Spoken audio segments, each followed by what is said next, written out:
इधर धुंधकारी ने मन में विचार किया, पिताजी बात बात में टोकते थे, बेटा तुम ऐसा न करो, वैसा न करो, ये न करो, वो न करो। आज पिताजी चले गए, भाई साहब टोकते थे, गोकर्णी जी महाराज वो भी चले गए। अब मेरा अकेला साम्राज्य है इस घर में।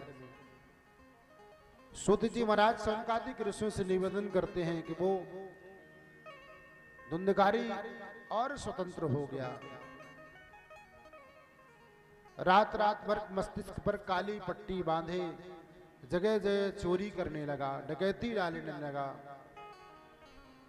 और जुआ खेलने लगा, ताश पत्ते खेलने लगा, संपूर्ण धन को लगाने लगा। अपनी माँ से धन मांगता और ले जाकर के जुए में हारने लगा। संपूर्ण धन का हरण हो गया जुए के माध्यम से। अब जब वो पहले तो धुंधली देवी जब वो मांगता तो धन सहज रूप में दे देती, जो हर माँ आजकल गलती करती है इस बात की। संतान, आपका बालक, आपकी बालिका अगर धन मांग रहे हैं तो आप समझ लें वो बिगड़ रहे हैं।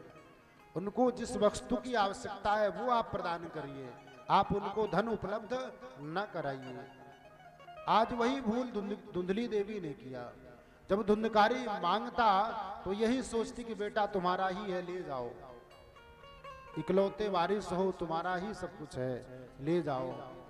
ये ना पूछती कि ये धन कहाँ ले जा रहे हो, किस लिए ले जा रहे हो। इसलिए हम आप सबका कर्तव्य है, हर मानव का कर्तव्य है कि अगर बेटा या बेटी धन को लेकर के जा रहे हैं तो हमारा आपका परम कर्तव्य है कि पूछना चाहिए कि बेटा पैसा लेकर के जा रहे हो, किस लिए जा रहे हो, क्या आवश्यकता है तुम्हें पैसे की। जिस वस्तु की आवश्यकता हो वो तुम मुझसे लो, पैसा तुम्हें नहीं मिलेगा। इस व्यासपीठ से आपसे निवेदन करूं, जो माता पिता अपने बच्चों को बचपन में पैसे ना देते होंगे उनकी औलाद कभी बिगड़ नहीं सकती।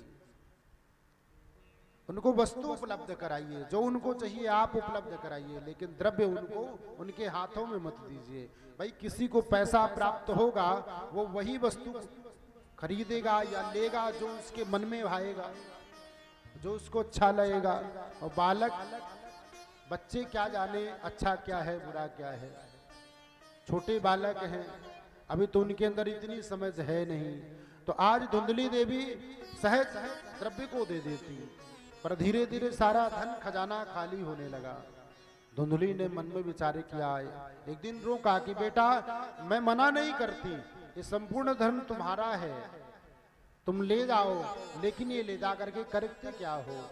आज धुंधकारी ने फटकार लगा दिया, तुमसे इससे मतलब नहीं है, मेरा धन है, मैं ले जा रहा हूँ, क्या कर रहा हूँ ये मेरा कर्तव्य है, तुम्हारा मेरा काम है, इसमें तुम हस्तक्षेप मत करो। और डांट फटकार लगा दिया। धुंधकारी जबरदस्ती धन को ले जाने लगा। धुंधली देवी को आत्मग्लानि हुई। ये वो दशा हुई, वो समय आया कि आत्मदेवी जी के विशाल महल में इतना धन और इतना वैभव संपदा थी, सब धीरे धीरे धुंधकारी नष्ट करने लगा।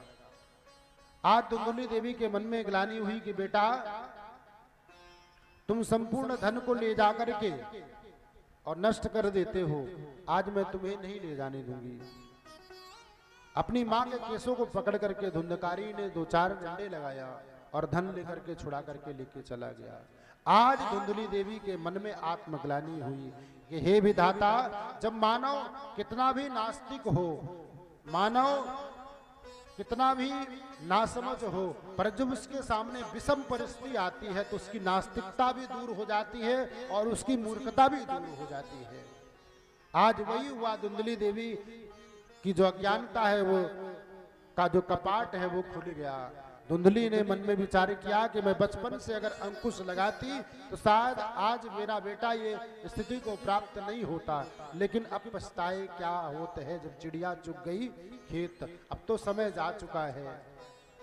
आज धुंधली देवी के मन में आत्मग्लानि हुई कि हे विधाता, मैं तो इससे अच्छा बिना पुत्र की ही ठीक थी, और आत्मग्लानि बस जाकर के नगर के कुएं में कूद करके अपनी आत्महत्या कर दिया धुंधली देवी ने।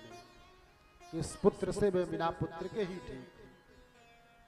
अब धुंधली देवी के कुएं में गिर जाने के बाद आत्मदाह कर लेने के बाद, आत्महत्या कर लेने के बाद धुंधकारी और स्वतंत्र हो गया।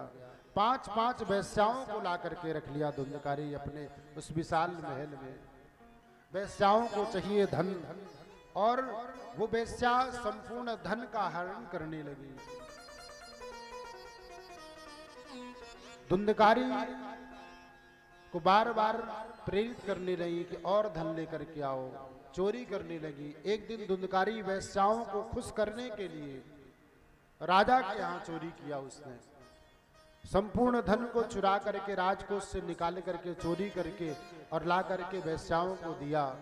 उन 5-5 वेश्याओं ने आपस में विचार किया कि हम राजा के यहाँ हमने चोरी करवाई है धन के लिए, और ये धन मुझे प्राप्त तो हुआ है, लेकिन कहीं अगर राजा को भनक लग गई कि हमारे यहाँ चोरी धुंधकारी ने किया है, तो इसे तो दंड मिलेगा ही, साथ में इसकी पत्नी होने का दंड मुझे भी मिलेगा।